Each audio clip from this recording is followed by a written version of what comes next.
Record बन गया है कि पूरे जिले की पहली लड़की बनी हूँ कि 60 लाख की कार अपने नाम पर ले सकती हूँ। और ये लोगों के लिए एक नाम हो जाएगा कि हाँ वही कोई लड़की कार ले आई होगी, लेकिन मेरे लिए सिर्फ ये कार नहीं है सिर्फ ये कार, क्योंकि सपने से भी ऊपर है ये जगह। जब गुरुजी पर्दा हटा रहे थे तो मैं अंदर से फील कर रही थी ये मेरी है। मैं कई बार अंदर से कह रही थी मेरी है। रात भर मैं सोई नहीं हूँ। ये बिल्कुल सत्य है, मैं बिल्कुल नहीं सोई। मैं सुबह 5 बजे का अलार्म लगाई थी, जल्दी जगना था। अलार्म तो मुझे जगाया ही नहीं है, आज मैं अलार्म को जगाई पूछ रही हूँ आप कहाँ पहुँचे। सारी चीजें आज अच्छी हैं, बढ़िया हैं। क्यों है? सिर्फ उसके पीछे एक कारण है, हमारी असली पीएस वेलनेस जैसी महान संस्था और इसके संस्थापक की एक नेक नियत, एक अच्छी सोच। हमारे CUNMD महागुरुजी मिस्टर संजीव कुमार सर, मैं कहूंगी अरे होंगी बहुत सारी ऑर्गेनाइजेशन जो कि काम करती होंगी डायरेक्ट सेलिंग में, लेकिन पूरी डायरेक्ट सेलिंग के अंदर एक असली पीएस वेलनेस और पूरे डायरेक्ट सेलर्स के लिए महानायक बनके खड़े हमारे CUNMD mister Sanjeev Kumar sir के लिए एक बार जोरदार। शायद कुछ संकोच होता इस कार को लाने में, लेकिन कोई संकोच नहीं हुआ क्योंकि वो वुमेन वेलफेयर फंड का 5 लाख एक्स्ट्रा गुरुजी दे दिया। बहुत बड़ा सहयोग लगा, क्योंकि लोगों को लग रहा है कि 5 लाख रुपए अमाउंट क्या, लेकिन पूछिए उनसे जो 30,000 रुपए महीने की तनख्वाह लेते हैं, पूरा 30 दिन ड्यूटी करते हैं, तब जाके उनको 30,000 आता है। लगभग उनकी 1.5-2 साल की इनकम तो माँ गुरुजी ने एज ए वेलफेयर फंड मुझे दे दी। क्यों? क्योंकि तुम लड़की हो। फिर हमारे अंदर से भी जज्बा जुनून आया कि नहीं भैया, जब 14 लाख की चल सकती तो 60 लाख की भी चलेगी। अब माँ गुरुजी अगर 5 लाख एक्स्ट्रा दिए तो उसको सही ठिकाने पे लगाना पड़ेगा, क्योंकि अभी और कमाना है। सारा कुछ बढ़िया है, बहुत ही अच्छा है।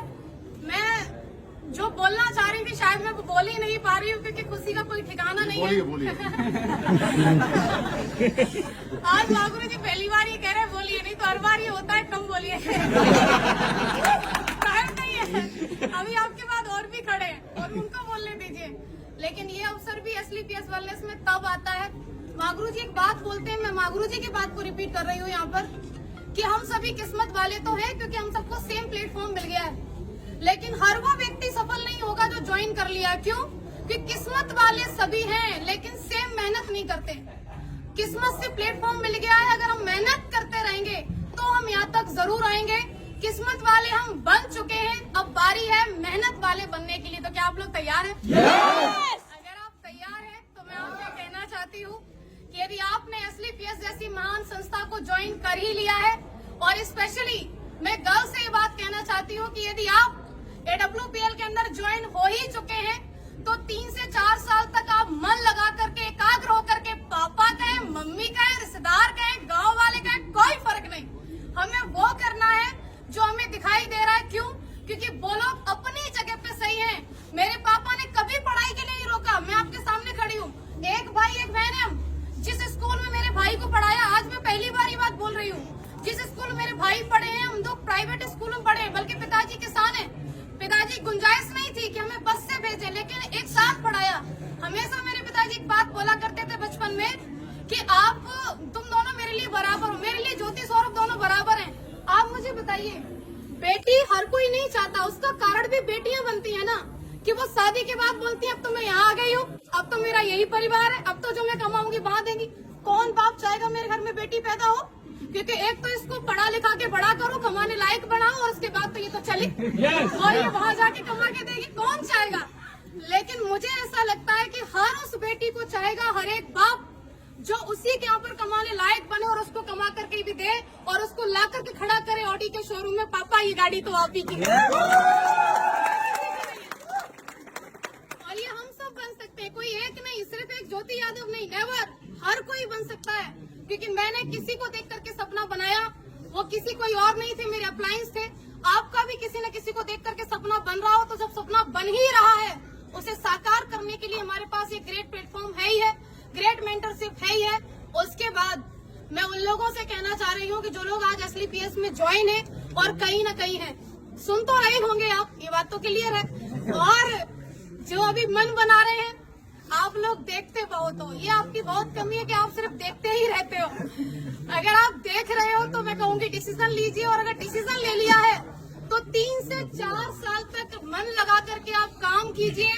अगर आप 3 से 4 साल तक मन लगा के काम करती हैं, स्पेशली फॉर गर्ल्स, आपने ज्वाइन कर लिया है WPL को और आप 3 से 4 साल तक काम कर सकती हैं, तो आप भी शादी से पहले ऑडी लेके आ सकती हैं। Thank you.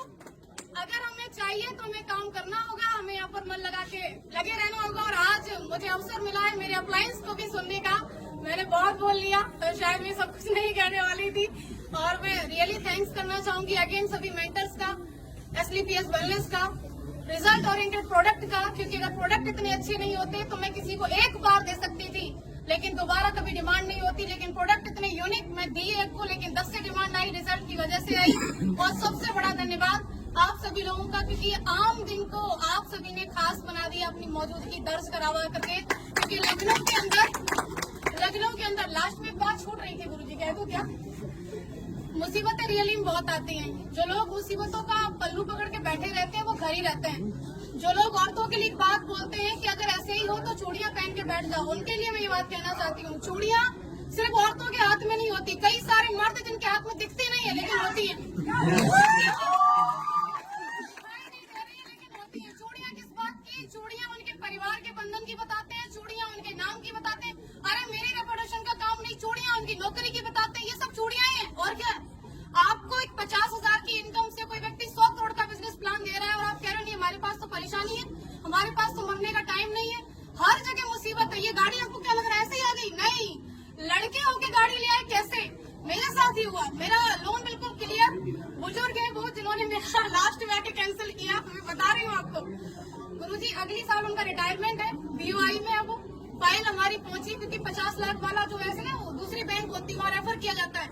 उनका पहला सवाल, आपके पास पहले से गाड़ी है? हमने बोला हाँ। आपकी किस बराबर चली? बोले हाँ। सिविल कितनी है? 806 तक की मेरी सिविल थी। बोले ठीक है, दूसरी गाड़ी क्यों ले रही हो? उन्होंने ऐसे करके पूछा, दूसरी गाड़ी क्यों ले रही हो? तो मैंने बोला जरूरत है। तो बोले ऐसी क्या जरूरत है, मैनपुरी में रह के तुम्हें इतनी बड़ी गाड़ी की जरूरत क्या? अरे मैनपुरी में उनका ब्रांच, पैराडाइज स्कूल के सामने ब्रांच है बैंक ऑफ इंडिया का। तो आप सोच के देखो क्या उनका सवाल था? नहीं, सवाल था उनकी नौकरी का। अगली साल रिटायरमेंट है, उनके बारे में जान करके पता चला कि उनके बेटे की शादी में क्रेटा मिली है। अब बेटे की शादी में क्रेटा मिली है और ये लड़की जा रही है, बोली मेरा लोन क्लियर कर दो, हमको 60 लाख की कार चाहिए। छाती पे सांप नहीं रहेंगे, वहाँ से मुसीबत खत्म हुई। एक बढ़िया व्यक्ति मिले, उन्होंने सिविल की वजह से 1 दिन के अंदर लोन किया। मैं कहूंगी बिल्कुल भी लोन किसी वजह से नहीं हुआ, 1 दिन के अंदर लोन हुआ, सिविल की वजह से हुआ। फिर सबसे बड़ी मुसीबत हमारा मैनपुरी का नंबर, हमने नंबर ले लिया मैनपुरी का और हमारी गाड़ी आ रही है वहाँ से, दिल्ली से, मोती नगर से, मागुरु जी, सारा कुछ फाइनल। फिर गाड़ी अटक गई।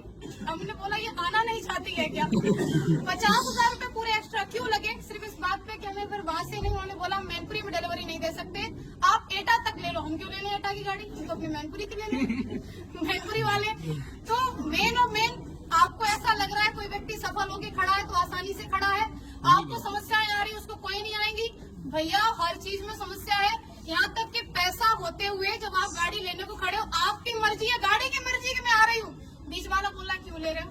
तो तीसरे को भी दिक्कत हो सकती है। दिक्कतों के ऊपर कभी फोकस नहीं करना है, फोकस हमेशा लक्ष्य के ऊपर। मेरी बात सिर्फ इतनी है कि आज अगर मैं यहाँ खड़ी हूँ तो सिर्फ इसका एक कारण है कि मैंने हमेशा मेरे अप्लायंस की उपलब्धि को देखा कि आज वो किस पायदान पे पहुंच रहे हैं। मैंने नहीं देखा उन लोगों को जो लोग मेरे अपने थे लेकिन वो किसी न किसी ऐसी जगह पर थे जो उतनी बड़ी सोच नहीं रखते थे। मैंने सिर्फ उनको देखा जिनकी सोच बड़ी थी, जिनकी उपलब्धि बड़ी थी, क्योंकि मुझे वहीं तक जाना था जहाँ तक का मुझे वो रास्ता दिखा रहे थे।